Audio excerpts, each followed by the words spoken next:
Ahora vamos a hablar de los temas clave de la administración estratégica. Todo esto a partir de ejemplos de la cotidianidad y actuales y siguiendo la guía de nuestro texto que hemos venido usando. Uno de los temas claves en la administración estratégica y que ha venido cogiendo gran fuerza en los últimos días es el de la ética. Entonces es importante definir qué es la ética de negocios, por qué es importante, los principios que tienen y qué relación tienen en las organizaciones.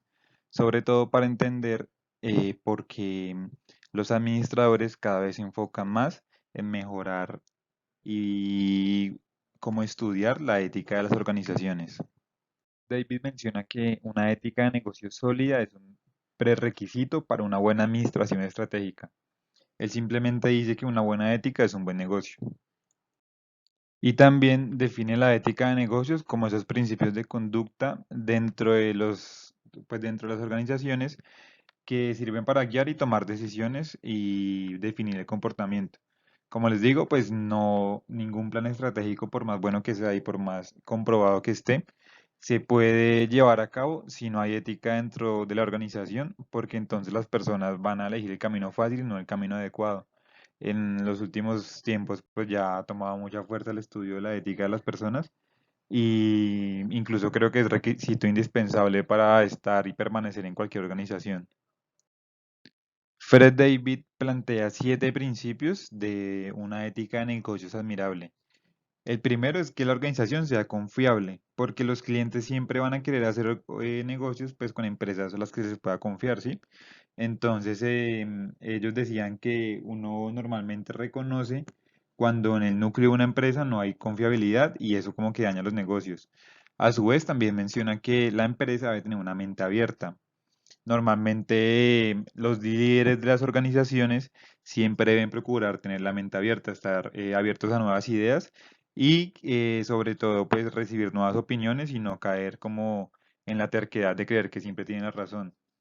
También menciona que deben cumplir sus obligaciones, ellos deben hacer todo lo que esté a su alcance para que la confianza de los clientes pasados siga ahí, sobre todo cuando algo no salió bien. Entonces, si uno se compromete con algo, hay que cumplirlo. La legalidad y el tema de todos los documentos claros es otro principio que él maneja, entonces uno siempre se debe asegurar de que todo el material esté impreso. Ahora, pues en la actualidad, más que todo es como tenerlo claro y que los clientes también lo tengan claro y que sea lo más profesional posible. Sobre todo que no vaya a ser ni ambiguo ni engañoso porque eso molesta mucho pues a los clientes. Además, menciona que hay que involucrarse con la comunidad, ¿sí?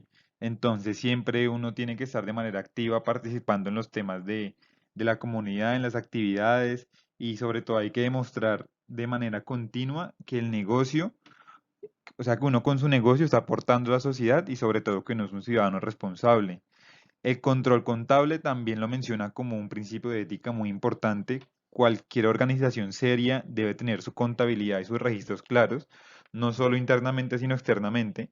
Primero, para evitar problemas legales y segundo, para que las personas que estén interesadas en invertir en la organización o hacer negocios con la organización tengan fe de que es una empresa ética y sobre todo que no está haciendo nada ilegal. Eso va a permitir que la empresa progrese fácilmente y que sus actividades no sean sospechosas. Y por último, y más importante, que las personas sean respetuosas en todo momento. Él menciona que uno tiene que tratar siempre a los demás con el mayor respeto posible, así pues como discriminando, ¿sí? O sea, sin discriminar, perdón. No hay que fijarse ni en la posición, ni en el título, ni en la edad, ni en las creencias. Uno siempre tiene que ser cortés y profesional con el resto de las personas. La regla de oro, creo que en la vida y en las organizaciones, es que uno debe tratar a los demás como quieren que lo traten a usted. En Estados Unidos existen casos donde uno no tener una ética de negocios clara y principios establecidos ha costado muy caro. Por ejemplo, en la empresa Enron, tuvieron una demanda por publicidad engañosa y les tocó pagar 7.160 millones de dólares y esto los llevó a la quiebra.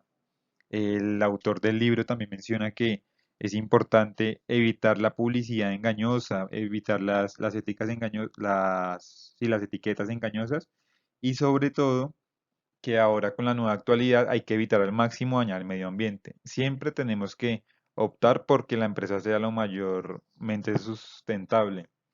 Un ejemplo claro de esto puede ser, puede que mucha gente lo critique y no les guste, pero el futuro de las organizaciones va a ser así. En este momento Apple decidió no implementar más en sus cajas de celulares los adaptadores para el cable de carga y audífonos, porque según ellos ya hay un exceso de oferta de estos dos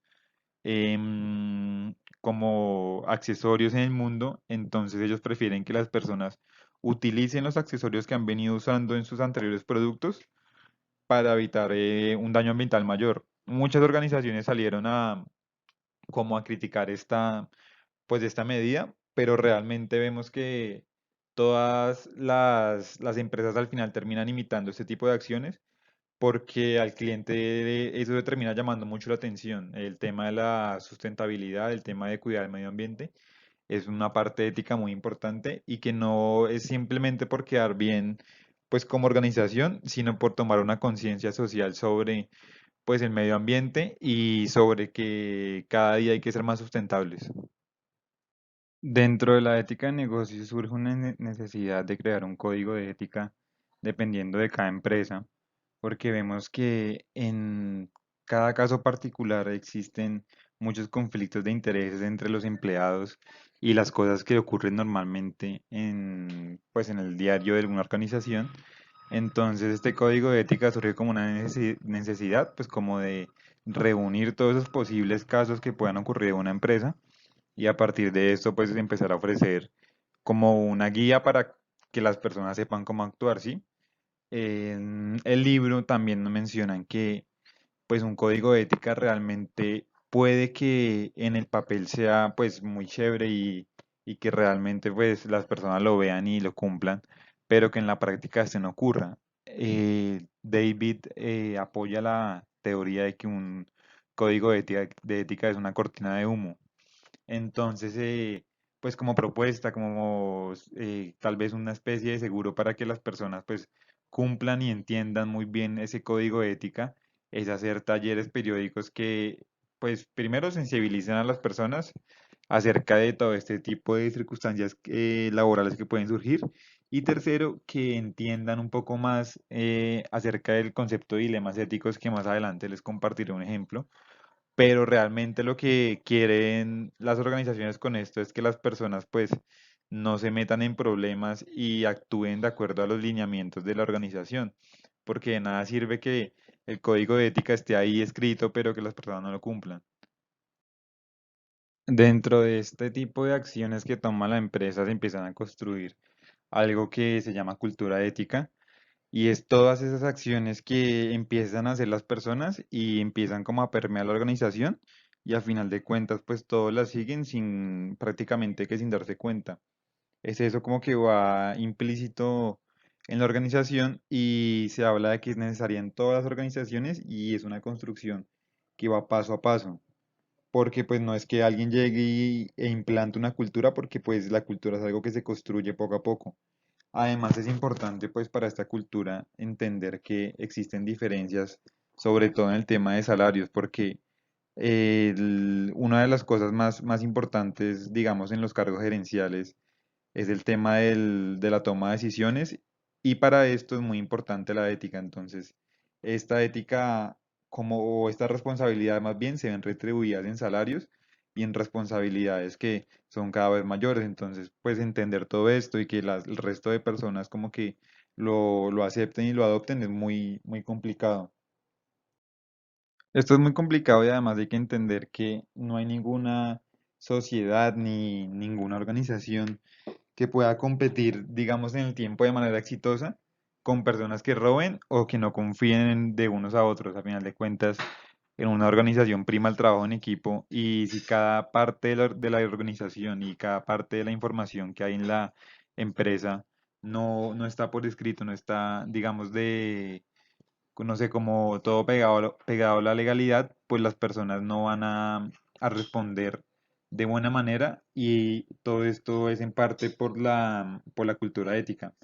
También la falta de ética pues puede como desembocar en, primero, problemas internos de la organización que nunca se van a dar cuenta, porque puede que yo tenga un compañero que está robando o está, no sé, jugando para la competencia o dando doble información, y yo por la falta de cultura ética vea esto como normal o simplemente por el miedo, porque no está implantado pues como en la organización, nunca lo diga y la empresa siga perdiendo plata y nunca se den cuenta, entonces es muy importante.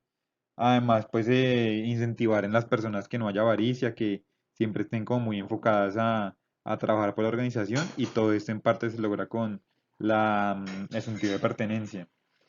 Además, normalmente lo que se hace ahora en las empresas es que se combina la toma de decisiones tanto estratégica como ética.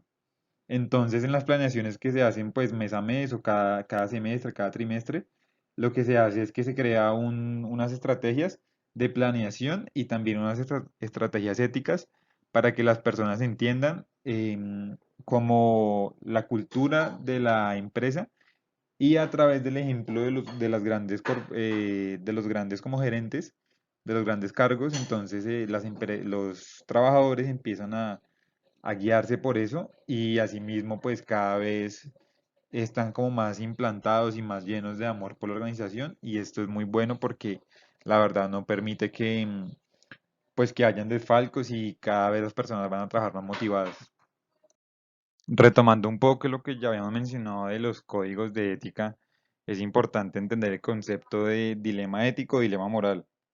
El dilema ético o moral se expresa cuando yo tengo que hacer algo que yo sé que va a resultar beneficioso para la organización o para la empresa, pero eso va por encima de los principios que yo tengo como persona o de los principios religiosos o bueno, va por encima de lo que yo creo.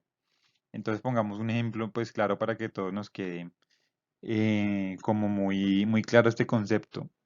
Supongamos que yo soy trabajador de un hotel y el gerente me dice que yo debo aumentar los ingresos del hotel porque realmente pues estamos en una situación muy crítica y que él ha visto que en el resto de cadenas de la ciudad han venido implementando un sistema en donde en el hotel se instala un casino y esto permite que las personas pues cuando se queden ahí hagan como gasto de este y los ingresos aumentan casi en un 50%.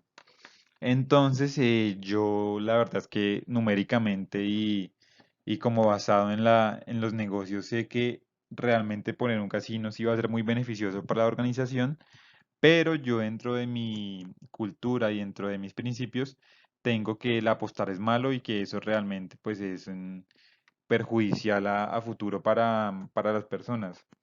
Entonces, pues ahí vemos como un claro ejemplo de un dilema porque realmente legalmente no, pues no estoy haciendo nada malo. Si yo pongo un casino, eso está dentro de la legalidad y al final de cuentas, pues el casino sí va a ser rentable, sí va a ser una buena decisión.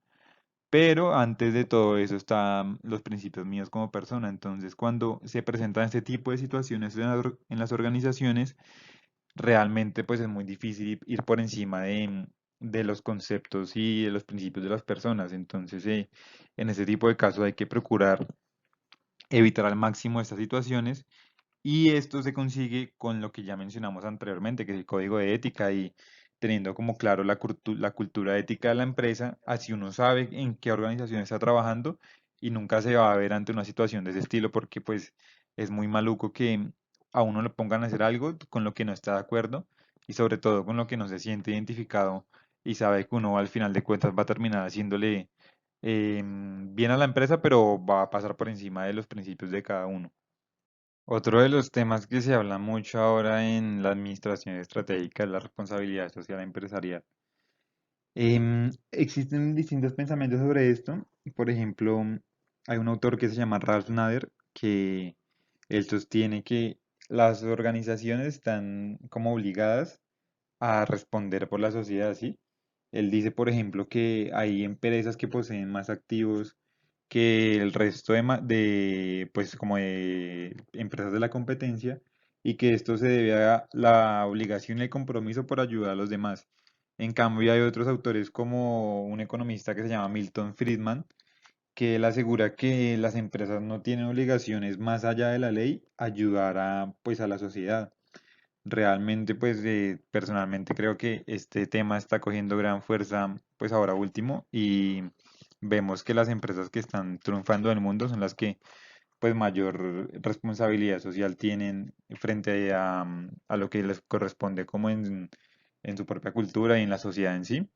Incluso muchas ya tienen departamentos que se dedican exclusivamente a generar estrategias de responsabilidad social y no solo por el tema de la ley, sino porque ya están viendo una necesidad grande y que realmente es un valor agregado que la empresa pues tiene y se pues como que se expresa en la cantidad de activos pues de la organización. Entonces creo que está tomando mucha fuerza este concepto pues ahora último.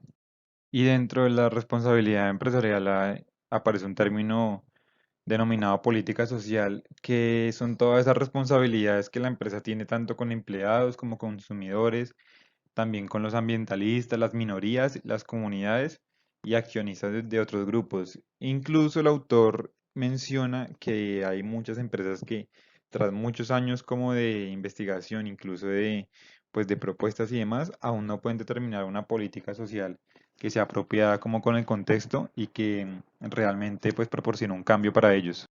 Lo que tienen que tratar de hacer las empresas es encontrar como ese tipo de acciones sociales que a su vez tengan beneficios económicos. Entonces, pues así sea la labor que sea que ejecute la empresa, tratar de vez en cuando involucrarse pues en ese tipo de negocios que no generan mucha rentabilidad, pero pues tampoco le genera pérdidas a la empresa, pero sí un buen posicionamiento social. Cada año las empresas como que estudian más el impacto que la sociedad ejerce sobre las empresas y pues viceversa. Y normalmente esas políticas corporativas se diseñan cada año y se establecen también cuánto va a durar la implementación de las mismas y normalmente se reafirman o modifican durante pues las etapas de evaluación que tenga la empresa para que cada día pues estas políticas como que estén más de la mano con la sociedad y con la actualidad que vive la empresa. Una de las políticas sociales más importantes que tienen las empresas y que vemos pues en la actualidad en casi todas y ya es prácticamente que requisito de ley es todas las asociadas con el retiro, ¿sí?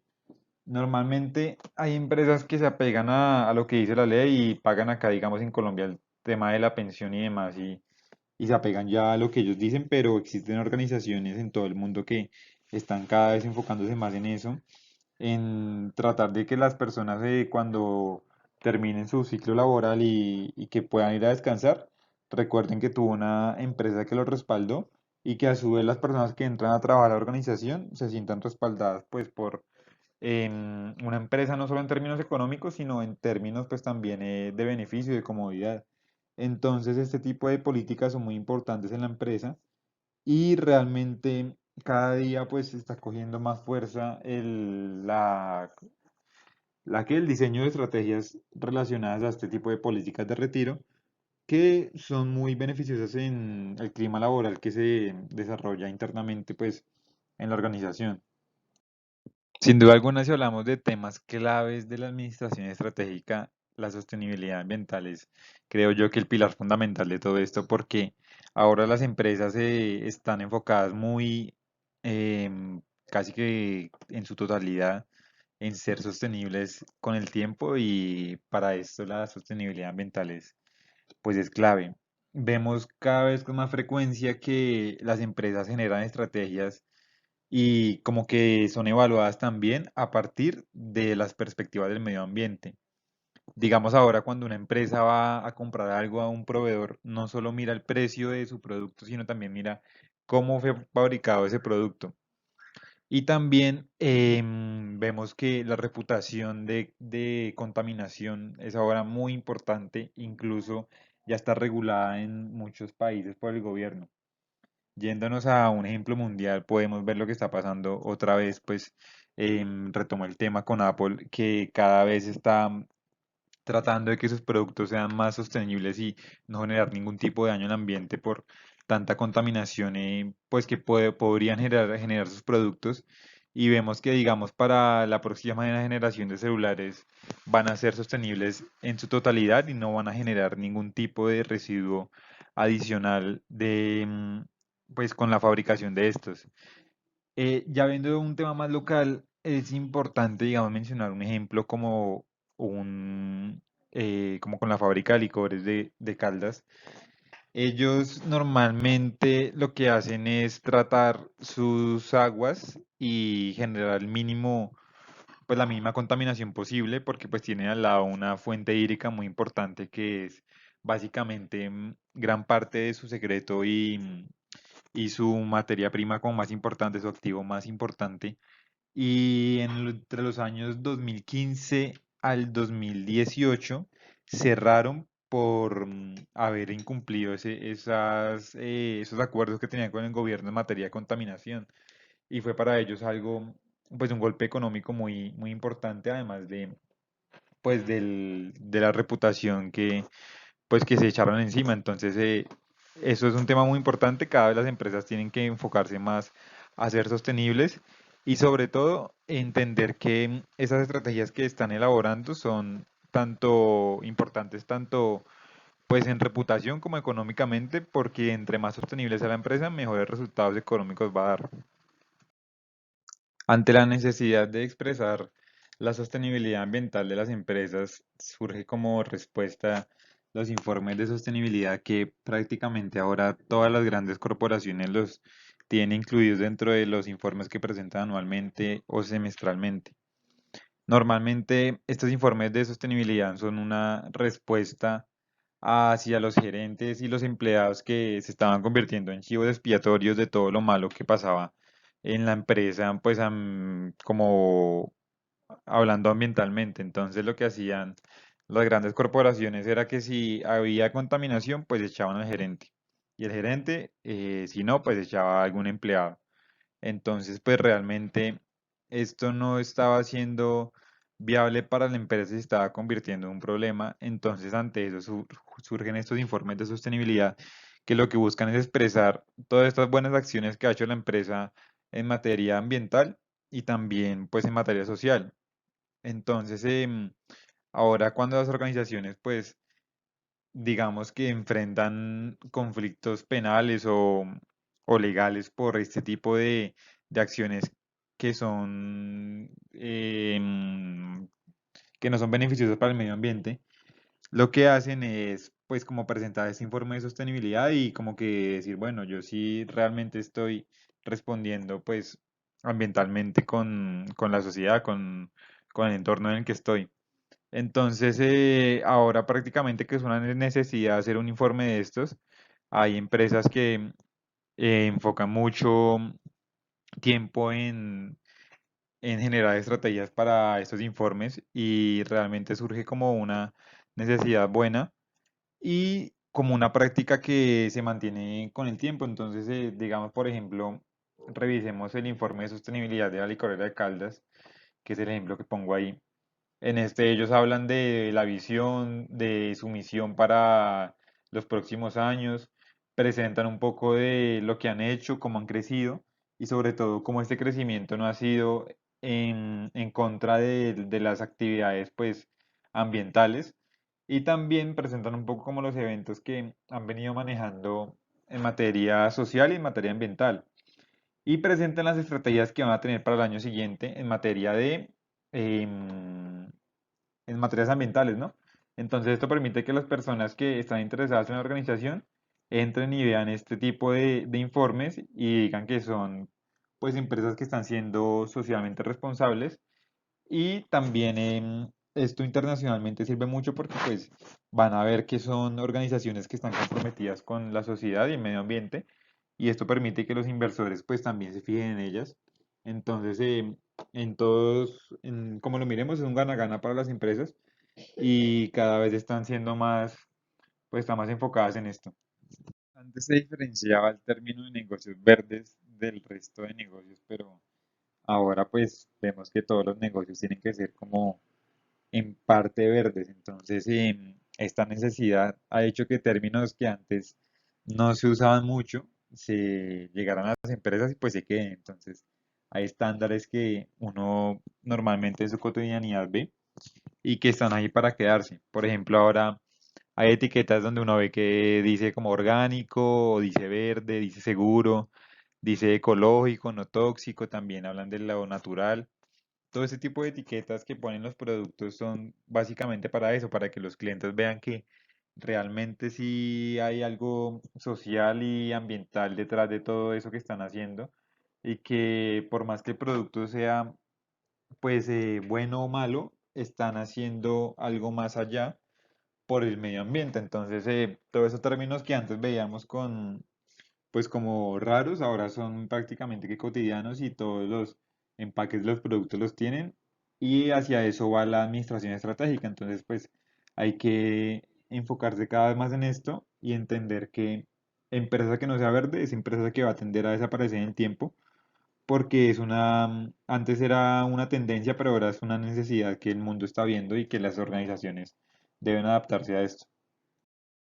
Bueno, y también está el gobierno que hace parte importante de toda esta relación de las organizaciones con su entorno. Entonces, en el papel del gobierno en la sostenibilidad ambiental también es clave porque ellos establecen regulaciones a través de leyes y normas que las empresas deben cumplir en materia ambiental. Entonces ahora las empresas no solo tienen que estar preocupadas por lo que pasa legalmente en materia de impuestos, en materia de pues tributario, sino que también tienen que enfocarse en lo que están haciendo ambientalmente.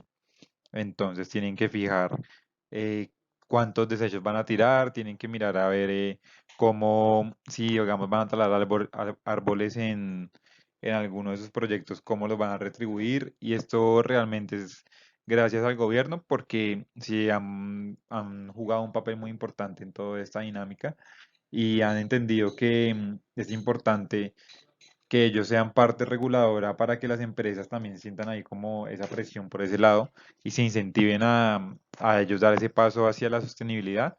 Entonces es importante mencionarlo y estudiarlo y entenderlo desde la organización y desde la administración. El autor nos hace una reflexión frente a la educación porque él se pregunta si los estudiantes deben recibir entrenamiento ecológico. Pone como ejemplo las universidades de Estados Unidos, en donde la mayoría de las escuelas de negocios están implementando capacitaciones ambientales en sus estudios y que realmente las instituciones donde implementan ese tipo de capacitación están en la vanguardia y las empresas prefieren contratar personas de esta organización. Si vemos en Colombia y más específicamente en nuestra universidad, los estudios ambientales no son parte fundamental del currículum que vemos a lo largo de la carrera, ni tampoco son base de estudio. Creo que incluso hay especializaciones en eso, pero pues no son parte de la formación básica profesional, sino que más bien es como un área de profundización. Y pues realmente creo que sí es importante que los estudiantes reciban ese entrenamiento porque es una realidad del mundo en este momento. Incluso hay empresas y razones por las cuales deben ser esas empresas verdes. Por mencionar alguna de ellas, se menciona que la demanda de consumidores de los empaques ecológicos es hasta 150% más alta que el resto de empaques. También vemos que hay normas ambientales que están cada vez cambiando más rápido y su complejidad es cada vez mayor, por lo que los estudiantes deben tener capacidad y entendimiento en estos temas, porque pues lo único constante en las organizaciones es que van a cambiar. Entonces realmente si un estudiante de administración no tiene entrenamiento ecológico, nos estamos quedando atrás en una realidad que cada día está cogiendo más fuerza y que las escuelas de administración no están pensando en eso. Entonces creo que sí es importante la claridad que hace el autor acá sobre el estudio de la ecología, pues entrenarse sobre esos temas y realmente debería ser un punto de partida para las nuevas, tal vez directrices de la universidad y también como en las nuevas políticas del gobierno colombiano, porque pues no nos podemos quedar atrás de las tendencias que están surgiendo en el mundo. Entonces sí es importante pues que lo tengamos en cuenta y creo yo que sí Sí debería ser así. También existen certificaciones ya que expresan cuando una empresa es ecológica y creo que es importante mencionarlas sobre todo porque es a lo que se están encaminando las organizaciones en este momento y son normas internacionales que ya conocemos en todo el mundo. Específicamente vamos a hablar de la ISO 14000 y la ISO 14001. Las normas ISO son el resultado de la Organización Internacional de Estandarización de Ginebra, que esta es una red de institutos que se dedican a establecer estándares internacionales y están en más de 147 países. Podemos hablar de específicamente esas dos normas de la ISO 14000 y la ISO 14001 porque son las relacionadas a los temas ambientales. Específicamente la ISO 14000 es un conjunto de estándares voluntarios en el campo del medio ambiente. Esta familia de la ISO 14000 es todo lo que se refiere al grado en que una empresa está minimizando pues, esos efectos nocivos para el medio ambiente que son ocasionados por sus actividades y este tipo de normas lo que hace es darle un estatus a la empresa frente a todo el mundo porque pues son organizaciones internacionales. También la ISO 14001 es un conjunto de estándares que se adoptan a la vez que las otras normas ISO por miles de empresas alrededor de todo el mundo y certifican que están haciendo pues negocios sin dañar el medio ambiente. Entonces es un estándar que las empresas deben tratar de llegar y conseguir, ojalá en su totalidad, todas las empresas, y que cada vez más empresas están buscando, por lo mismo, por la nueva ola de tendencias ambientales que se está viendo, y es muy importante para las organizaciones. Vemos que si una organización no cuenta con una certificación 14001, es una desventaja estratégica frente a sus competidores, ya sea en su ciudad, en su municipio o con las mismas empresas que compiten. Y también se estudian unos requisitos que son importantes en la norma ISO 14001. Se los voy a mencionar. Primero hay que mostrar un compromiso realmente, pues, como consciente de la prevención y la contaminación y también la mejora continua que se hace en el desempeño ambiental. También se deben identificar esos aspectos de las actividades y los productos que ofrece la organización que pudieran tener un impacto negativo sobre el medio ambiente. Así no estén regulados en la ley, sí, porque pues en la ley básicamente está lo mínimo, pero uno como organización debe identificar estos, así no estén en la ley. También a partir de esta identificación pues de actividades malas para el medio ambiente, se establecen los objetivos y las metas de desempeño que la administración debe estar pues ofreciendo, ¿sí? Todo enlazado a tres principales políticas que son la prevención de la contaminación, la mejora continua y el cumplimiento. Cumplir con todos estos objetivos ambientales también es necesario, o sea, para cumplir con estos objetivos es necesario capacitar a los empleados y tener instrucciones prácticas en materia laboral para que las empresas tengan claro qué es lo que deben hacer. Esto básicamente es lo que se encargan este tipo de certificaciones y cómo se deben conseguir. Y realmente vemos que cada día más organizaciones pues como que se encaminan a conseguir este tipo de certificaciones y cuando lo consiguen pues por mantenerlas porque es una tendencia que está en alza cada día más. Dentro de la administración estratégica también se encuentran temas que son globales o internacionales y realmente vemos que ver y sobre todo apreciar el mundo desde la perspectiva internacional ya se ha vuelto básicamente una cuestión de supervivencia para las empresas. ¿Por qué? Porque las cuestiones globales repercuten en casi todas las decisiones estratégicas que toman las organizaciones, ¿sí? Entonces vemos que los fundamentos de la administración estratégica, como la hemos venido estudiando, todas tienen que girar en el hecho pues, de que los gerentes tienen que comprender tanto los competidores como el mercado, como los precios, como los proveedores, distribuidores y gobiernos, todo debe ir enfocado al mundo, o sea, como clientes de todo el mundo. Y además el precio, la calidad y todo lo que tenga que ver con el producto tiene que ir sí o sí relacionado a una competencia de pues nivel mundial y no nivel local. porque a medida que el mundo está más globalizado, la competencia deja de ser simplemente con las personas acá locales como del país y demás, sino que se convierte en una competencia global, básicamente que todas las empresas entran a competir en un mismo mercado y pues uno tiene que generar ventajas competitivas en frente a estas.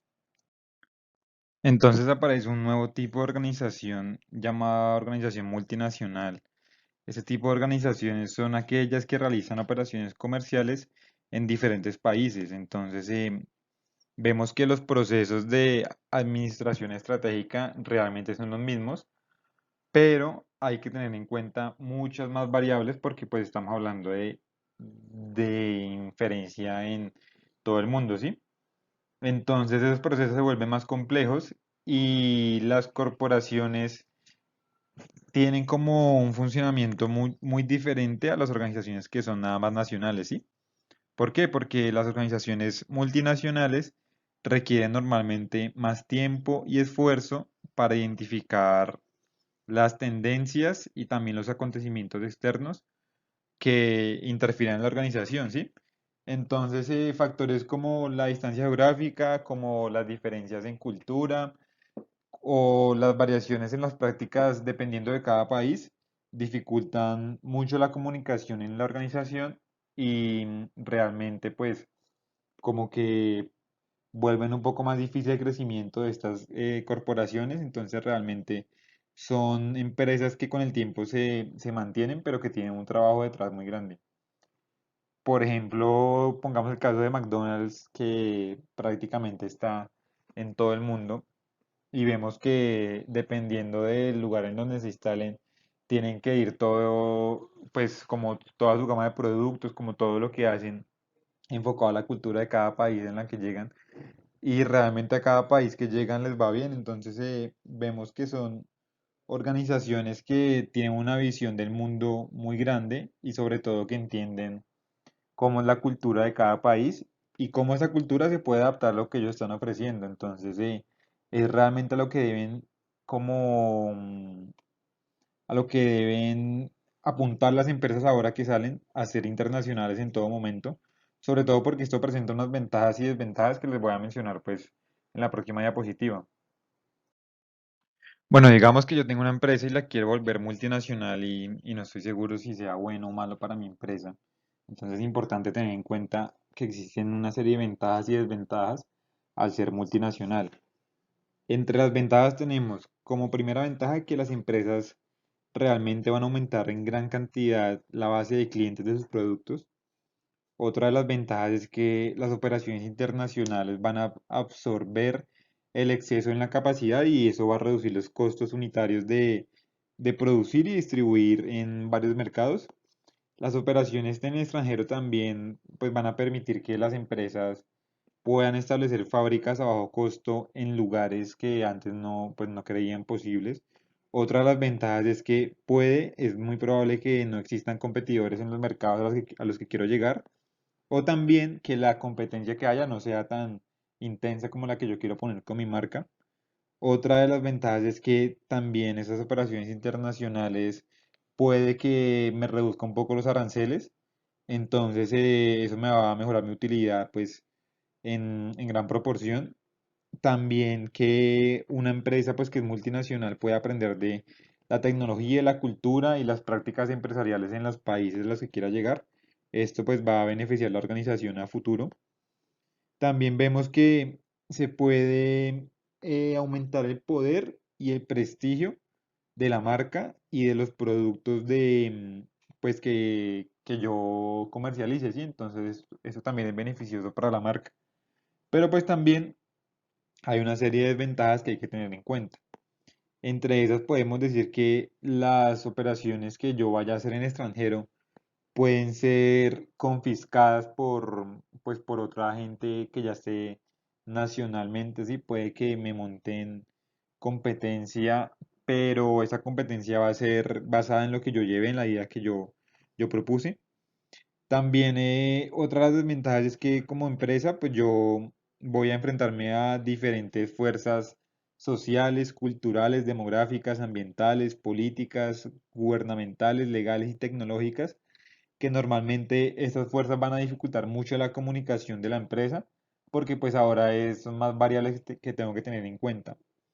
Otra desventaja que tiene ser internacional, ser multinacional, es que las debilidades de los competidores extranjeras pueden sobreestimarse y también esas fortalezas subestimarse. Entonces, yo como no conozco muy bien el mercado, no sé muy bien si esas desventajas que tiene la competencia realmente son desventajas o si están exagerando o están minimizando esos riesgos. También otra barrera muy importante y desventaja de ser multinacional es la barrera del idioma y la cultura, como ya lo mencionamos antes, porque pues el idioma realmente es una barrera que dificulta mucho la comunicación y la cultura también, y esto genera problemas para manejar las personas. También vemos que es difícil entender las organizaciones regionales, por ejemplo, pongamos, no sé, por ejemplo, la Comunidad Económica Europea o también las disposiciones que hayan bancarias. Todo esto son inconvenientes que son imprescindibles para hacer negocios a nivel global. Y por último, también el tema de los sistemas monetarios al mercado que yo quería llegar, porque manejar más dos o hasta más sistemas monetarios distintos pueden complicar las operaciones de negocios internacionales. Además que la economía de los países pues no es igual de sólida en todo el mundo, entonces expandirme realmente pues va a permitir que esos cambios que se ven a nivel global afecten mi organización, así yo no haya partido de ese país que está en crisis. Entonces entre más multinacional sea la empresa, más fuerzas van a intervenir en ella. Esta nueva tendencia de hacer las corporaciones cada vez más internacionales lleva a que hablemos de los desafíos que esto tiene y que es la globalización. Entonces, pues hay que entender que la globalización es un proceso que consiste en hacer negocios en todo el mundo. Entonces, hablamos de que todas las decisiones estratégicas que se tomen van en función de la rentabilidad global y no solo de las cuestiones nacionales. Entonces, empezamos a hablar de tipos de estrategias que se puedan manejar y aparece el concepto de estrategia global, que es la que busca cubrir las necesidades de los clientes en todo el mundo, además enfocados en que el valor sea más alto y tener un costo más bajo. Y hay que entender que ya las empresas no se pueden dar el lujo de ignorar la presencia de competencia internacional. Vemos que ahora economías como la de Colombia o la de países latinoamericanos son cada vez menos latinoamericanos. Ahora están surgiendo economías mundiales que hasta tienen un distinto sistema monetario. Vemos que ahora la mayoría de negocios se hacen a partir de dólares, que es básicamente el sistema monetario que rigen todo tipo de negocios en todo el mundo. Y entonces las corporaciones que surgen están aprovechando esta oportunidad para captar clientes en todo el mundo. También vemos que ahora hay países en todo el mundo que se acogen a las inversiones y capital de extranjeros. Entonces, esto vuelve que los mercados laborales sean más internacionales. Ahora vemos que en corporaciones, por ejemplo, colombianas, hay presencia de gente de muchos países y lo mismo los colombianos que salen a buscar oportunidades en todo el mundo son cada vez más. Un ejemplo ahora es el nuevo banco digital Nubank, que surgió en Brasil y es fundado por un colombiano que ante las pocas oportunidades del país buscó radicar su idea y ahora es un modelo de negocio muy funcional que hasta ahora va a entrar al país, pero vemos que siendo colombiano surgió en otro país. Y entonces eso también tiene otra contraparte, que es que los países se están tornando un poco más proteccionistas como por el miedo de las decisiones que hay en la economía del mundo. Entonces, ese proteccionismo implica que los países impongan más aranceles, impuestos y regulación a esas empresas extranjeras para ellos garantizar que sus propias empresas y sus habitantes tengan pues como una seguridad y no afecte la economía global a la economía del país, pero vemos que esto cada vez es más complicado. Entonces, realmente, pues, entender la globalización es muy importante para todo lo que vamos a hablar en torno a estrategias globales y en torno a la estrategia en sí general, porque ahora las empresas y las corporaciones de todo el mundo tienen que tener en su plan anual o mensual o trimestral, como lo hagan, una serie de estrategias enfocadas al mundo, a lo global y no solo a lo local. Bueno, y como les venía mencionando, es importante entender todo ese tipo de características con el fin de saber que ahora los mercados se cambian con gran rapidez y también muchas veces como que convergen en los gustos, en las tendencias y en los precios. Esto quiere decir que cada vez todo va a estar más estandarizado por cómo se maneja el mercado en todo el mundo. Y esto es una consecuencia grave de la globalización, que si saben aprovechar las corporaciones va a ser de gran ayuda, pero también tiene muchas desventajas en sus acciones que pueda tomar las distintas empresas de todo el mundo. Bueno, entonces surge un nuevo concepto que se denomina estrategia global, que básicamente consiste en diseñar, producir y comercializar productos, pero teniendo en cuenta las necesidades del mundo y no solo las locales o de ciertos países. Entonces, una estrategia global trata de integrar todas las acciones de los competidores en un plan mundial y se refiere a que hoy en día pues hay compradores y vendedores en todo el mundo y también pues la transmisión de dinero es instantánea, entonces hay que estar moviéndose con el mercado porque pues el movimiento pues es muy grande. Entonces, esto surge por la necesidad de llegar a nuevos mercados, porque pues había que globalizarse, entonces ese tipo de estrategias surgen por eso, y también por la necesidad de minimizar los costos, porque ahora vemos que, digamos, si yo comercializo un producto, sé que en Japón los conductores, no sé, eléctricos pueden ser más baratos. No sé, en la India los textiles pueden ser más económicos, en Malasia los componentes electrónicos. Y en Europa sé que allá puedo ir a todo lo que tenga que ver con maquinaria de precisión o con conocimiento técnico y tecnológico, entonces sé que allá puedo ir y sacar un producto que sea competitivo en todo el mundo porque pues fui a la fuente directa en los distintos países y esto me hace pues tener una ventaja competitiva frente a los competidores y que hay que saber aprovechar porque ahora todos lo están manejando así. También ahora, frente a la globalización, las organizaciones se fijan mucho en todo lo que tiene que ver en materia de impuestos y pues políticas tributarias en general. Entonces vemos que las tasas tributarias corporativas varían dependiendo del país y la empresa, ¿sí? Entonces, este tipo de tasas tributarias son casi que indispensables para tomar decisiones en cuanto a expansión y también pues ataque de nuevos mercados, sobre todo en este nuevo tema de la globalización. Se deben tomar en cuenta en las decisiones estratégicas y también en la planeación que se hace pues en las empresas y todo lo que tiene que ver en sí con la nueva estrategia global que se crea en cada empresa. Acá vemos un cuadro con los impuestos en América Latina según el porcentaje del PIB y vemos que países como Panamá, Brasil y Argentina son los que encabezan esta lista porque realmente pues tienen una tasa tributaria muy alta y esto es una barrera de entrada para nuevos mercados internacionales.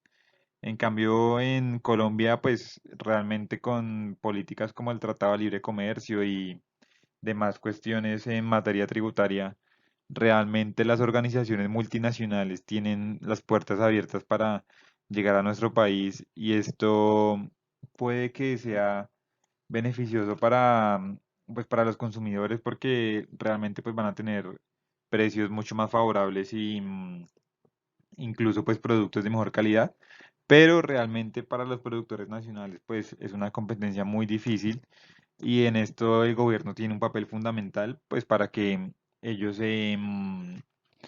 como que decidan qué va a ser o cuál va a ser su postura frente a las políticas internacionales. Países como Estados Unidos tienen la tasa tributaria muy alta, incluso Estados Unidos es el país con mayor carga tributaria de todo el mundo y ellos realmente no les importa que pues como que lleguen nuevos mercados a su país, sino más bien ellos expandirse por todo el mundo y por eso es que vemos que son potencias nacionales y internacionales. Entonces, realmente pues es como entender que este tipo de estrategias se toman como una puerta que se abre o se cierra dependiendo de lo que decía el gobierno. Entonces, es como manejar ese tipo de estrategias y entender que ahora el mundo está globalizado, pero también que el país pues necesita subsistir y si van a participar en la globalización es exportando y también permitiendo pues que las empresas entren. No puede ser solo de un lado esa, como esa colaboración.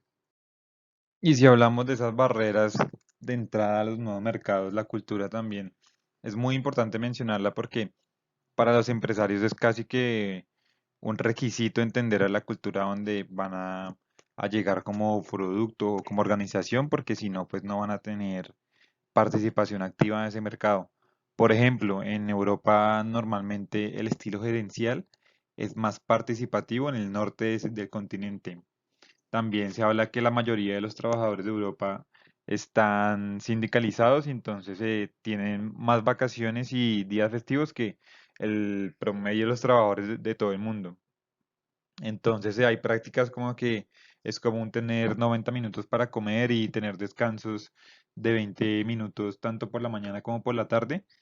Y normalmente saber que el empleo permanente es una garantía en la mayor parte de los contratos laborales que surgen en Europa. Entonces, esto es importante entenderlo también, digamos, si nos vamos a otro lado, por ejemplo, en Japón, las relaciones comerciales van como en contexto con una cultura que ellos tienen que es el wa, en donde se enfatiza la armonía y la cohesión social. En China, por ejemplo, el comportamiento empresarial se basa en el guanxi, que es relaciones personales, entonces ellos se enfatizan mucho en esto. Y también en Asia, en Corea del Sur, pues las actividades se ven influenciadas por el Inhua, que es una armonía que se basa en el respeto de las relaciones jerárquicas, como por ejemplo la obediencia a la autoridad. Hay países como con un espíritu socialista que tienen fundamentos para, que el único fundamento real para el despido es que se cometa algún delito. En países como Francia, Bélgica y Reino Unido se permite, o sea, se aplica esto. Y entonces también hablamos de otras potencias como en Estados Unidos, donde los gerentes tienen poca tolerancia al silencio, tienen que ver siempre todo como muy participativo, muy como tirado al caos. Y estos gerentes están muy orientados como a la acción de sus contrapartes en todo el mundo, entonces siempre están mirando qué hacen los demás, están como muy enfocados a la participación y en estar moviéndose constantemente.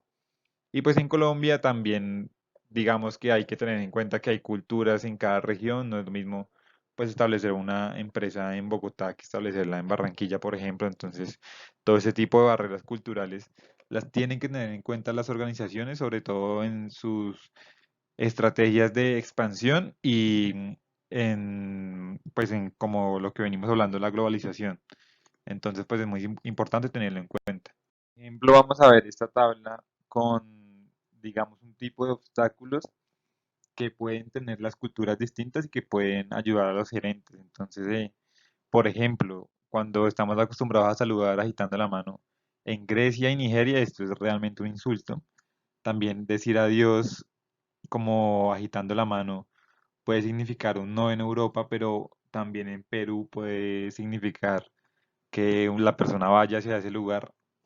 En China se acostumbra a escribir los apellidos primero, entonces, digamos, si hay una persona que se llama Carlos López García, se le debe llamar señor López en América Latina y señor García en Brasil, entonces también es distinto esta diferencia cuando incluso los países están muy cerca. Los desayunos de negocios se consideran poco civilizados como en la mayor parte del mundo, pero en Estados Unidos es tradición, entonces es importante también tener en cuenta eso. Los latinoamericanos somos muy impuntuales, entonces acostumbran las personas a llegar 20 minutos tarde en promedio a sus citas de negocio. En Japón no está bien visto que haya personas que hagan contacto directo porque se considera, contacto visual directo, perdón, porque se considera descortés. También es importante mencionar que no se debe cruzar las piernas en ningún país árabe ni tampoco en países asiáticos, porque mostrar la suela del zapato se considera una grosería. En Brasil la señal de OK con la mano es como decir equivalente a la grosería del dedo medio en el resto del mundo. También decir como sí con la cabeza es no en el sur de Italia, en Malta, en Grecia y también en Túnez. Y en cambio en India y otros países este movimiento pues sí se considera como un sí. También chasquear los dedos es vulgar en Francia y en Bélgica no se debe hacer. Y cruzar los brazos sobre el pecho es señal de molestia en Finlandia. Son cosas que realmente uno no cree, pero que es importante mencionar y por eso pues está la tabla ahí como para que nos demos cuenta que realmente cosas que uno cree que son comunes en el país, puede que no lo sean en otro y eso hay que estudiarlo cuando uno va a hacer un negocio, porque pues eso puede dañar muchas negociaciones y puede ser perjudicial pues para la empresa. Digamos, en China se debe dejar algo de comida en el plato para mostrar que como que el anfitrión fue generoso al servirle. Entonces es como que decir que la porción sí fue adecuada y que uno quedó satisfecho, entonces no se comió todo. También no se debe comer con la mano izquierda. En Malasia y en India es importante tenerlo en cuenta porque pues ellos comen con la mano en muchas ocasiones, entonces siempre tener en cuenta que se usa la derecha. Y también importante mencionar que una forma de comunicación que funciona de igual manera en todo el mundo es la sonrisa, entonces es importante siempre llevarla a donde vayamos. Eso sí es culturalmente aceptado en todas partes. Y aparte de la cultura, también hay diferencias en la comunicación entre los países. Entonces acá hay 7 situaciones que nos pueden poner como un poco más en contexto de estas problemas que puede presentar un gerente en una organización y es importante mencionarlas para la administración estratégica que hemos venido estudiando. Por ejemplo, en general, en Italia, en Alemania y en Francia, no se ponen a primero llenar de halagos a los ejecutivos para decir algo malo, sino que van al grano. A diferencia de Colombia, que primero les dicen todo lo bueno, lo suave, lo chévere, y luego pues viene el pero y ahí va la parte mala. Entonces, esto es considerado como manipulación por los europeos. También en Israel están acostumbrados a que las reuniones sean muy dinámicas y no son como muy recíprocos ante la informalidad y la charla pues como de otro tipo de culturas como la estadounidense. Los ejecutivos británicos se quejan de que los ejecutivos de otros países como Estados Unidos hablan mucho, entonces esta informalidad y como espontaneidad de los estadounidenses y también de los colombianos, o sea, esto es como que se ajusta mucho a la cultura nuestra. En los entornos pues de negocios como que no gusta mucho, como que desagrada. Entonces, también el tema de los gafetes con los nombres para los europeos no está muy bien. Acá se ve mucho como en las, en, en los eventos, en los distintos tipos como de reuniones empresariales, pero en Europa pues esto se ve como desagrado.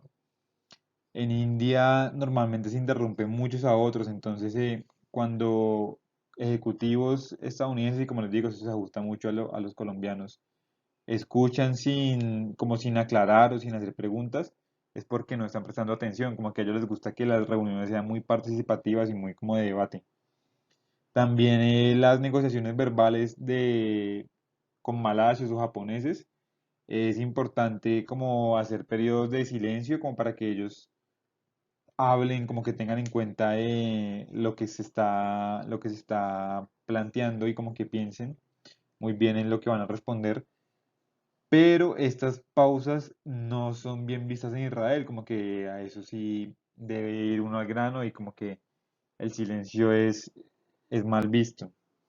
También se dice que para los inversionistas extranjeros o los gerentes de otros países, hacer preguntas como privadas, como muy salidas de contexto, no está bien visto. Entonces, decir como qué tal fue su fin de semana o también como qué tal va su familia, como que ese tipo de preguntas que no tienen que ver con su vida de negocios, lo separan mucho de su vida pues personal y está mal visto que uno en una reunión de negocios pregunte por este tipo de cosas.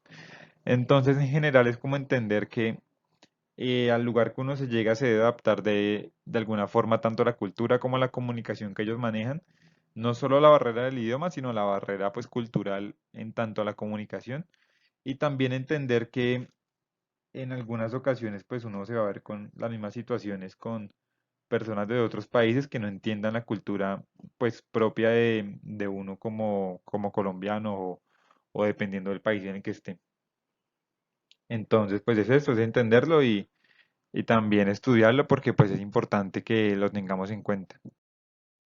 Vamos a estudiar un poco más a fondo la cultura empresarial de distintos países porque es importante pues entender qué dinámicas se manejan ahí y cómo uno se debe adaptar cuando llega pues, a estos países. Por ejemplo, en México normalmente los empleadores buscan que sus trabajadores sean agradables, respetuosos y obedientes. En cambio, en otros países pues buscan que sean innovadores, creativos e independientes. Entonces como que es una cultura distinta, un perfil laboral muy distinto y pues es importante entenderlo. La condición ideal para alguien que trabaja en México es como un modelo familiar en donde cada uno hace su parte pues se designan roles y cada uno responde como por lo suyo. Y también tiene una cultura como muy específica en donde los compañeros de trabajo rara vez son invitados a un hogar. Esos son exclusivamente para familia y amigos. Y entonces las reuniones de negocio normalmente se hacen en un restaurante. La cultura mexicana realmente pues es muy parecida a toda la cultura latina y la cultura de nosotros como colombianos. Pero pues igual es importante mencionarla porque esto nos permitirá ver la diferencia con otros países. Entonces, por ejemplo, también se menciona que los supervisores o los jefes mexicanos no tienen que explicar el motivo de sus órdenes, sino que simplemente pues las dan y se ejecutan porque si las explican eso les pues como que muestra debilidad. Los mexicanos tampoco se sienten obligados a seguir reglas de una persona que no tenga autoridad o que no conozcan bien.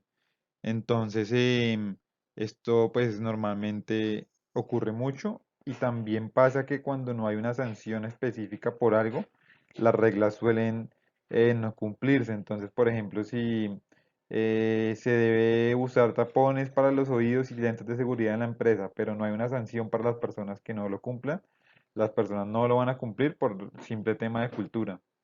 Es muy común que la electricidad o hayan daños también en las plantas y esto sea por horas o incluso muchas veces hasta días. Esto también pasa mucho.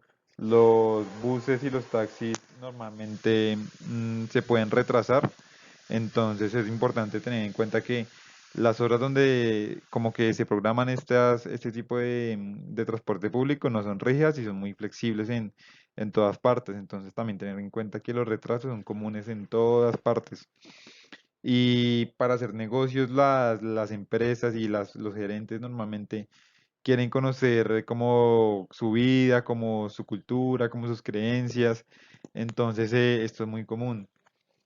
También es muy común en México y en muchos países de América Latina que cuando se saluda a otra persona, las mujeres pues normalmente se saluda de beso en la mejilla en vez de una estrechón de mano. Y los hombres se estrechan la mano y si son muy cercanos pues también se da un abrazo y una palmada en la espalda. Si va a visitar un lugar o un hogar mexicano es muy común que se deba llegar con un regalo, con un presente, que eso es pues de señal de buena educación. También se debe evitar empezar a comer hasta que el anfitrión coma. Y normalmente los hombres son los únicos que hacen brindis en México. Entonces también es importante tener en cuenta eso. Y también saber que los mexicanos juzgan mucho a las personas por su primera impresión. Entonces es muy importante la primera impresión en los negocios, llegar bien presentado, llegar como con buena compañía, porque luego cambiar esa primera impresión va a ser muy difícil. Y es normal que en las reuniones como de trabajo, de negocios, se hagan muchas preguntas pues como de interés personal. Entonces hay que ir preparado para que ese tipo de preguntas sean muy comunes en las reuniones y ya viendo la cultura de otros países nos vamos a dar cuenta que esto es muy propio de México y de América Latina en general. Bueno, Japón tiene una cultura organizacional totalmente distinta y también basada en lo que ya había mencionado antes, que es el WA. Esta es como una forma de llevar a cabo los negocios y como las relaciones en las empresas. Normalmente todos como que la conocen y todo va relacionado a este tipo de cultura. Entonces, el WAM, primero que todo, requiere que todos los miembros del grupo concuerden y cooperen entre sí. Y esto normalmente pues genera muchos debates y también como pequeñas concesiones que pues tienen que concordar todos los miembros del equipo para tomar cualquier decisión. Mencionan mucho que el entretenimiento es una actividad empresarial importante en Japón porque pues eso también fortalece lo que habíamos hablado del WA. La mayoría de los gerentes de Japón son muy reservados, son callados e introspectivos y piensan mucho en los demás, son muy orientados a lo que pues quiera el resto de las personas. Y en Japón algo muy importante que hay que tener siempre en cuenta es que la edad es muy relevante y es signo de, pues, de experiencia y de profesionalismo. Entonces, siempre que pues haya una persona de edad, uno tiene que tener en cuenta pues que esa persona es la más importante que está en ese momento, que se debe respetar siempre. Y lo mencionan mucho ahí. Eh, es importante pues tener en cuenta que Colombia no es como Japón y yo creo que nunca va a poder serlo porque la fortaleza de los colombianos es la opuesta a la japonesa. Ellos abren, nosotros como colombianos abrimos nuestras puertas y estamos dispuestos como a ese pequeño caos que genera esto. En cambio los japoneses quieren tener todo controlado, todo como muy calmado, muy tranquilo. Entonces, pues yo creo que nunca vamos a llegar a algo así. Tenemos que enfocarnos como en otra cosa. En Japón, como les mencionaba, lo de la edad es muy importante, entonces hay niños que desde muy temprana edad, desde el colegio incluso, saben que deben respetar y honrar a la persona que tenga más edad en el momento, pues en el grupo, como en la situación en la que vean. Y a las personas de más edad se les respeta tanto que normalmente se les sirve primero las bebidas a ellos. Ellos nunca como que sirven sus propias cosas, sino que siempre tienen ayuda de alguien más. Los saludos también en Japón son muy importantes, son muy formales y como muy basados en sus rituales.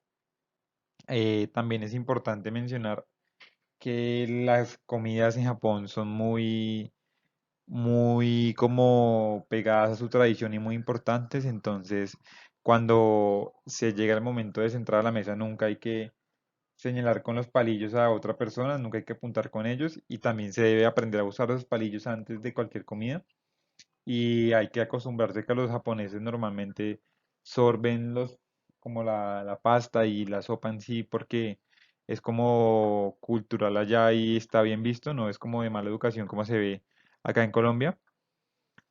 Rara vez los japoneses declinan una solicitud, se les dificulta mucho decir que no, entonces hay que tener mucho cuidado con esto y como tenerlo muy en cuenta. Y también una práctica que en Japón es muy importante es el intercambio de tarjetas de negocio, entonces hay que fijarse mucho en esto de tenerlo en cuenta y sobre todo de hacer unas tarjetas bien presentadas y en ambos idiomas, tanto en japonés como pues en inglés. No hay que escribir sobre ellas y hay que asegurarse que siempre el destinatario lea la parte que está en japonés como primero, entonces esa parte tiene que ir al frente. Y normalmente estas tarjetas de negocio se reciben con ambas manos y se hace como una pequeña referencia cuando uno las entrega, una reverencia, perdón. Entonces es clave esto también en los negocios. Otro ejemplo que es importante mencionar es el de Brasil porque aún siendo un país suramericano, realmente pues tiene una cultura muy distinta como al común de los latinos, entonces pues es importante tener esa diferenciación y saber que en Brasil las cosas se hacen distinto. Entonces se menciona que la comunicación en Brasil se prefiere que sea cara a cara en vez de escrita y los negocios normalmente son muy detallados y los contratos que hacen también, pues de igual forma. Entonces, ya teniendo en cuenta esto, es importante saber que en Brasil se toman mucho tiempo al momento de negociar como mención especial el autor dice que toca procurar buscar contadores o abogados que sean de Brasil porque llevar como asesores jurídicos que sean del extranjero está mal visto, entonces es una buena práctica tener como esto presente. No hay que tener impaciencia cuando se incumple una cita como por unos cortos minutos o 30 minutos por ahí, porque no tiene un horario estricto como la mayoría de, pues, de países de América, entonces esto también es importante mencionarlo. Y, y pues en general, normalmente es muy importante también la vestimenta. Ellos mencionan mucho que a la hora de, pues de, como de la presentación, de la primera impresión, ver a alguien bien vestido es muy importante. Entonces, los hombres normalmente tienen que usar trajes muy, de colores como muy formales y las mujeres igual vestidos que sean muy acordes a la ocasión. Entonces ellos como que se fijan mucho en esto. Pero en general, pues el resto de cultura, pues no es pertinente mencionarla porque pues esto es como lo más importante. Otro ejemplo que es importante mencionar es el de Alemania porque refleja mucho lo que es la cultura europea, la disciplina y también como su manera de hacer negocios y por qué están creciendo tanto ahora último.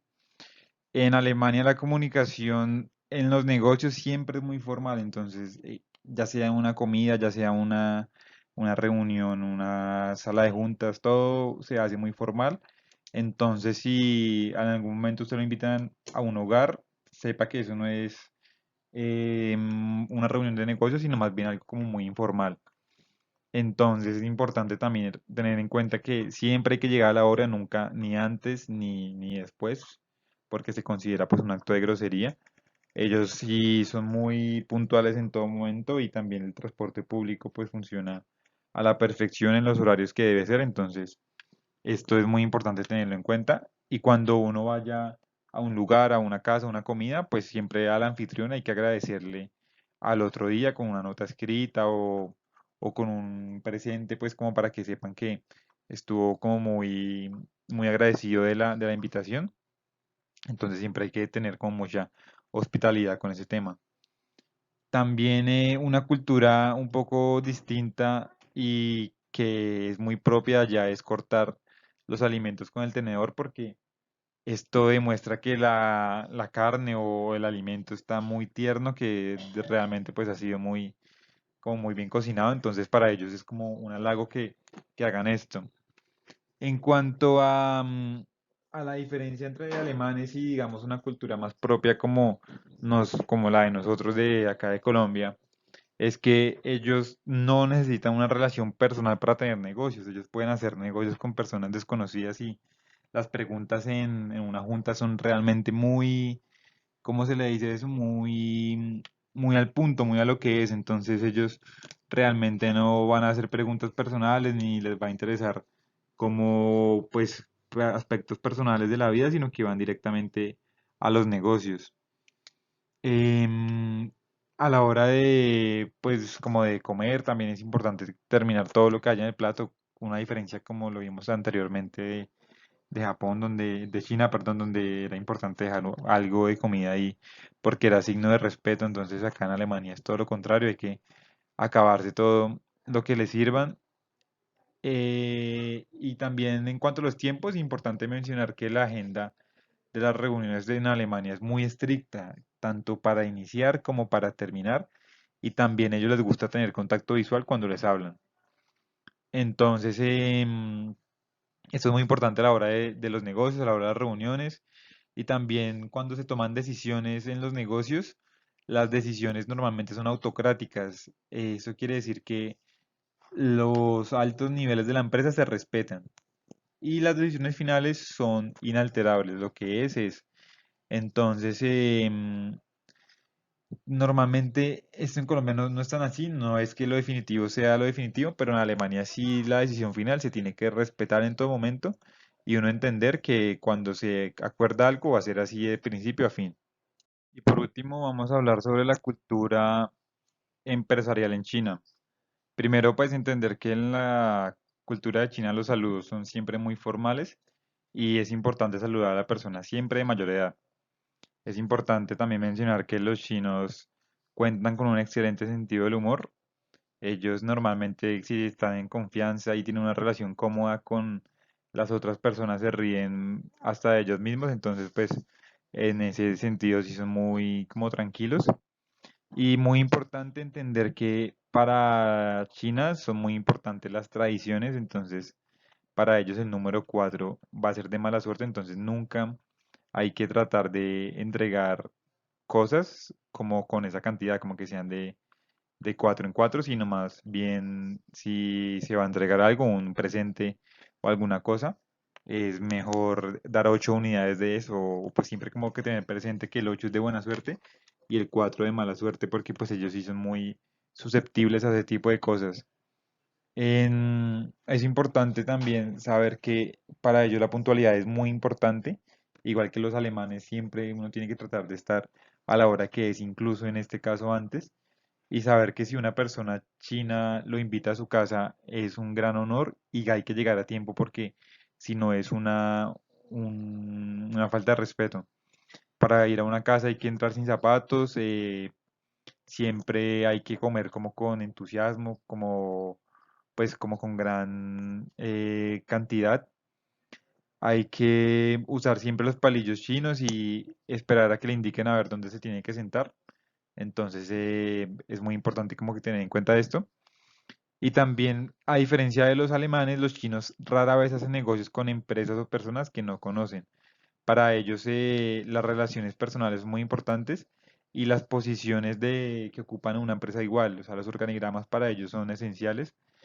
Y normalmente las comidas y los eventos sociales no son como apropiados para eventos de negocios y como que saben diferenciar muy bien entre negocios y socialización y hay que ser muy cuidadosos y no mezclar estos.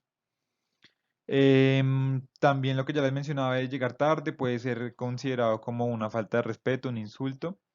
Y las juntas son normalmente muy estrepitosas porque suenan mucho los celulares y uno tiene como que estar muy acostumbrado a eso, a que las personas en ese momento son muy bulliciosas en las juntas y hay como mucho caos.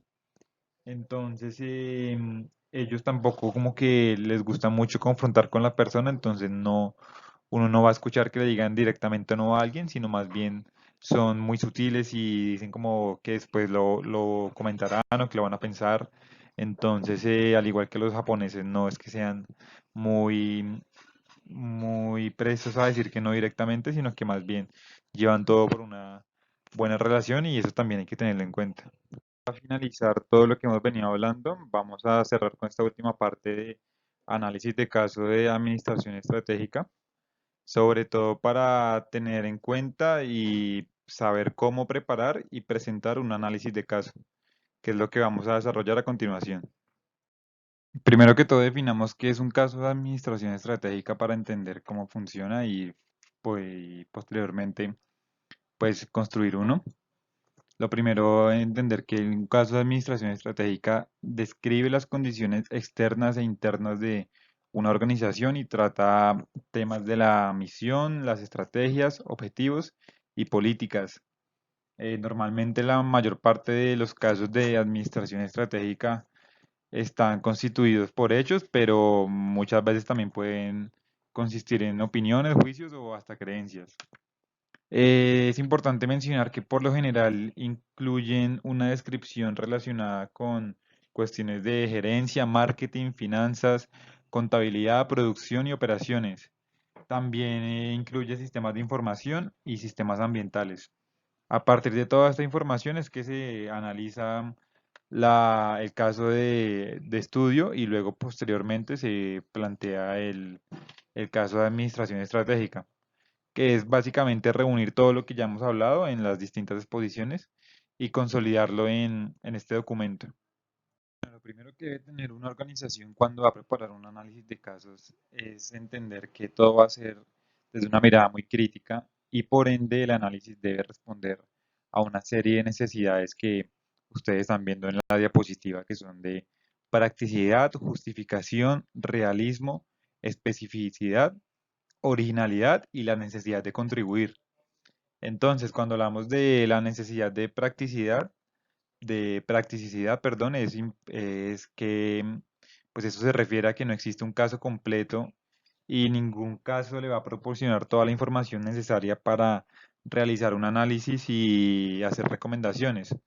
Entonces, el gerente debe ser práctico, o sea, debe enfocarse en realizar el enfoque de acuerdo a las necesidades que tiene. Por ejemplo, digamos que vamos a hacer un análisis financiero proyectado, entonces esto debe hacerse sobre supuestos que sean razonables, tienen que estar planteados por pues necesidades reales. Y por último, también mirar el impacto que las recomendaciones van a tener en la organización. Entonces hay que evitar como esa típica frase de no poseo información, sino que simplemente hay que completar esa información con lo que podamos tener a la mano, o sea, ser prácticos.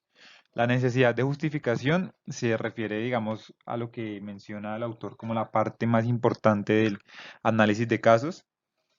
Entonces, esto dice que no existe una solución única o mejor ni una respuesta correcta al caso. Entonces, uno tiene que justificar ampliamente las recomendaciones porque es muy importante. Entonces, todo lo que yo diga es importante que sea justificado desde razones que estén claras y a eso se refiere la necesidad de justificación. Cuando se habla de necesidad de realismo, es importante que el que está haciendo el estudio de caso para el análisis no, o sea, evite recomendar todas las acciones que estén fuera del alcance de la organización. Por eso se dice que hay que ser realista, porque ninguna organización puede implementar estrategias que no pueda pues llevar a cabo o que les quede muy difícil o que no tengan los medios. Entonces hay que asegurarse de que las recomendaciones sean viables. No prepare un análisis de casos que omita esos argumentos o la información que se diga, digamos, para las recomendaciones. Hay que evitar exagerar, estereotipar, prejuzgar o dramatizar de más. Cuando se habla de la necesidad de especificidad, hay que evitar hacer generalizaciones, como por ejemplo la empresa debería ser, no sé, debería hacer una estrategia de penetración de mercado, un ejemplo. Entonces esto es muy general y uno puede penetrar el mercado de muchas formas, entonces hay que ser específico. El autor habla de que hay que decir siempre el qué, el por qué, el cuándo, el cómo, el dónde y el quién. Entonces acá se diferencia lo que es el análisis de caso en sí entre lo que es un análisis oral o un análisis escrito, porque entre más específico es mejor. Luego, con la originalidad, es importante que todo lo que se recomiende para la empresa no haya sido implementado antes, ¿sí? ¿Por qué? Porque el objetivo del análisis de caso es que uno considere todos los hechos y la información relevante que tenga la empresa en ese momento y a partir de ahí se generen estrategias viables y que se elija entre estas alternativas que uno ofrece y uno debe poder como sustentar estas recomendaciones. Entonces, el autor dice que uno puede convertirse en un buen estratega haciendo muchas evaluaciones, pero que la originalidad es lo que hace la diferencia. Entonces, hay que tratar de comparar similitudes y diferencias entre las recomendaciones que uno haga y lo que la empresa ya haya planeado o ya haya hecho, porque si no, pues sería caer en lo mismo. Y por último, hablan de la necesidad de contribuir. Acá se dice que por lo general en un grupo de personas, todas las personas son las que toman las decisiones y no solo una persona, tanto en la formulación como en la implementación y en la evaluación de estrategias. Entonces, los miembros de ese equipo de la administración estratégica o los compañeros de trabajo tienen que tener siempre como esa actitud de escuchar y de colaborar para evitar como caer en ese círculo vicioso de que yo soy el único que tengo la razón, porque eso cierra mucho la visión del problema y de las organizaciones. Entonces hay que entender que no hay personas perfectas y mucho menos va a haber estrategias perfectas, y por eso es tan importante saber escuchar y saber plantear muy bien todo lo que uno va pues a proponer para contribuir con ese tipo de aportes. Ahora hay que mencionar cómo se debe preparar un análisis de caso por escrito. Ya vimos qué es un análisis de caso, cómo se debería preparar. Pero entonces ahora vamos a mencionar un poco más específicamente en el caso escrito qué se debería hacer. Realmente no hay una fórmula mágica para uno preparar un análisis de caso ya de la nada. No hay algo que uno diga que es una fórmula única donde sale un análisis de caso, porque es un proceso largo y pues es distinto para cada caso en particular. Entonces hay como una serie de recomendaciones que se deberían seguir y que menciona el autor. Pues primero, ya como les dije antes, que mencionar que no existe un procedimiento específico para que uno prepare un análisis de caso, porque pues todo depende del enfoque, el tipo, tamaño y la complejidad de las organizaciones, que todo esto varía. Hay que tener en cuenta que cuando uno escribe un informe o un análisis de caso en la administración estratégica, hay que evitar como usar tecnicismos, palabras que uno como que no comprenda, porque luego uno debe sustentar este análisis. Palabras vagas o redundantes, de acrónimos, hay que evitar también las abreviaturas, el lenguaje sexista y los comentarios racistas. Luego, él mencionaba que había que integrar ah, em, dos como elementos. Primero, el resumen ejecutivo, en donde hay que identificar y evaluar la misión, los objetivos y las estrategias que está siguiendo la organización. Luego hay que proponer y defender recomendaciones específicas para la empresa. Y también hay que desarrollar un análisis industrial que describa a los competidores, los productos, las técnicas de venta y las condiciones de mercado en general. Entonces, también este resumen ejecutivo hay que saber que más o menos tiene una extensión de 3 a 5 páginas máximo. Luego, el análisis integral por escrito sí tiene un grado de complejidad mayor. Entonces, en esta tarea en específico se requiere que se aplique todo el proceso de administración estratégica a una organización. Cuando se prepare ese análisis, hay que asumir la función que va a tener cada uno de los entes ahí mencionados. Entonces, también hay que preparar esos cuadros que sustenten esas recomendaciones que uno hace. Hay que hacer referencias a los cuadros en el cuerpo del análisis. Y también hay que mencionar que los análisis normalmente tienen una extensión de 10 a 12 páginas de texto más los cuadros que uno agregue. Y luego mencionar que a lo largo de este análisis uno puede destacar la forma en que las estrategias que uno propone van a permitir que la empresa mantenga la ventaja competitiva. Hay una serie de pasos para hacer un análisis integral. Como paso uno, hay que identificar la misión, visión y objetivos, eso ya lo hemos mencionado antes. Hay que desarrollar esas declaraciones de visión y misión para la organización, identificar oportunidades y amenazas de la organización. Hay que hacer las matrices que ya hemos visto antes, la matriz de perfil competitivo, la matriz de evaluación de factores externos, identificar fortalezas y debilidades internas, también una matriz de evaluación de factores internos, la matriz de fortalezas, debilidades, oportunidades y amenazas o FODA como se conoce. Eh, Todo tipo, o sea, entre más matrices uno agregue, mucho mejor. También menciona la matriz de posición estratégica y evaluación, la matriz de Boston Consulting Group, una matriz interna-externa, una matriz de gran estrategia y una matriz de planeación estratégica cuantitativa, dependiendo de cuál sea el caso. También hay que mencionar las ventajas y desventajas de las estratégicas alternativas, ¿cierto? Como paso número 9 hay que recomendar las estrategias específicas y los objetivos a largo plazo, demostrar cuánto van a costar esas recomendaciones, hacer un desglose de costos proyectado para cada año y comparar esas recomendaciones con las estrategias que están planeadas actualmente por la empresa. El paso número 10 es especificar la forma de implementar las recomendaciones y los resultados que uno pueda esperar. Eso se hace a punta de pronósticos y normalmente se presenta un cronograma tanto de recomendaciones como de acciones. Ya los últimos pasos son de recomendaciones, hay que recomendar los objetivos y las políticas anuales y recomendar los procedimientos para revisar y evaluar las estrategias. Esto en todo lo que tiene que ver con la parte escrita. Ya la parte oral la vamos a mencionar a continuación. Con una breve explicación de cómo hacer una presentación oral de un análisis de caso. Primero mencionar que una gran idea va a carecer de valor al menos que el resto de personas se convenzan de lo que yo hice a través de una comunicación clara.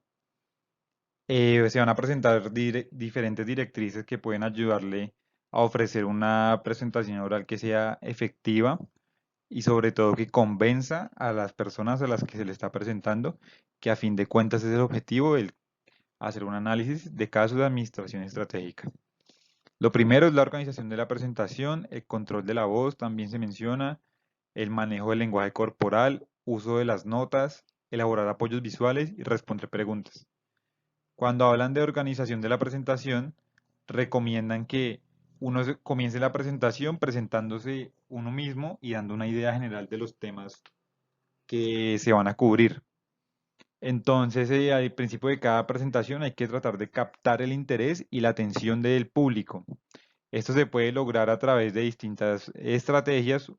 Uno de ellas es colocar algunos productos hechos por la empresa, puede ser una de ellas, o narrando una breve e interesante historia de ella o de sus productos y servicios. Hay que asegurarse de que el entorno de la presentación esté bien organizada con asientos para los asistentes, o sea que el espacio sea realmente acogedor y que no se sienta incómodo a las personas.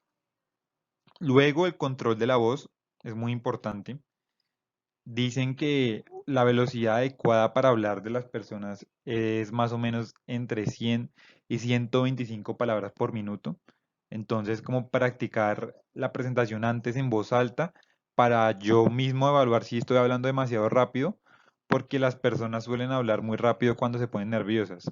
Hay que respirar profundo antes y durante la presentación para ayudar a reducir esa velocidad como de hablar. También es muy importante como siempre tener a la mano un vaso o una botella con agua en caso de que sea necesario para uno así mismo controlar el nerviosismo y tal vez esto ayuda a reducir un poco la velocidad de la voz. Hay que evitar una voz muy monótona, muy plana. Siempre hay que hacer énfasis como en las palabras o oraciones como indicadas. Hay que hablar fuerte, pero no hay que gritar. Y el silencio se puede usar de manera efectiva para romper esa voz monótona.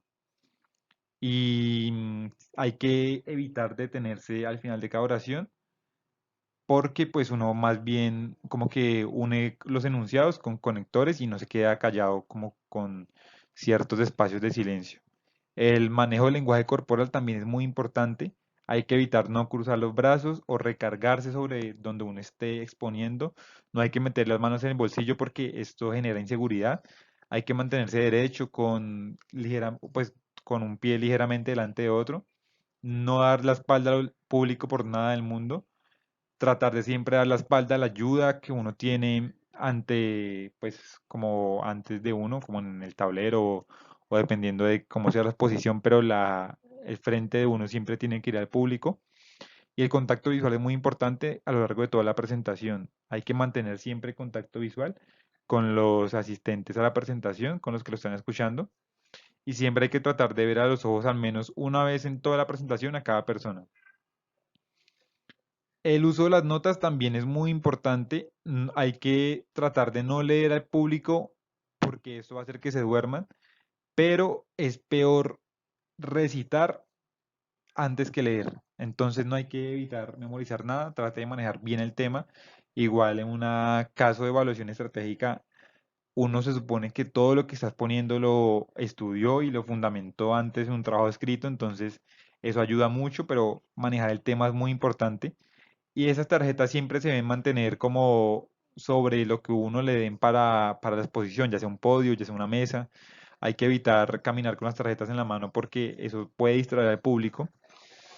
Y por último, hay que responder las preguntas en todo momento. Entonces, la recomendación que se hace es dejar las preguntas para el final de la presentación porque esto puede dañar como el hilo de lo que uno está exponiendo y se puede uno perder.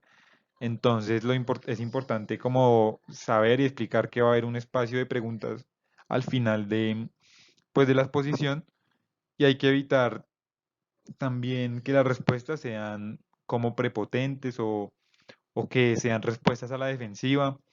Así sea algo polémico o así sea algo hostil, hay que permanecer siempre calmado, siempre como dando respuestas a través de datos y de información que ya esté previamente verificada y no tratar de responder por responder y ya. Y simplemente si no se sabe algo de lo que están preguntando, responder con la verdad y decir que no, pues no se tiene información de eso. Y, y ya en cuanto al contenido de la exposición, pues evitar como fuentes que no sean verificadas, pero esto se vuelve ambiguo explicarlo ahora porque todo, se supone que todos los datos que vamos a presentar van a ser fundamentados en análisis de caso. Ya esto sería todo lo de la exposición. Muchas gracias por su atención y espero que haya quedado todo muy claro. Cualquier pregunta la pueden hacer en el grupo cuando estemos todos pues conectados. Muchísimas gracias.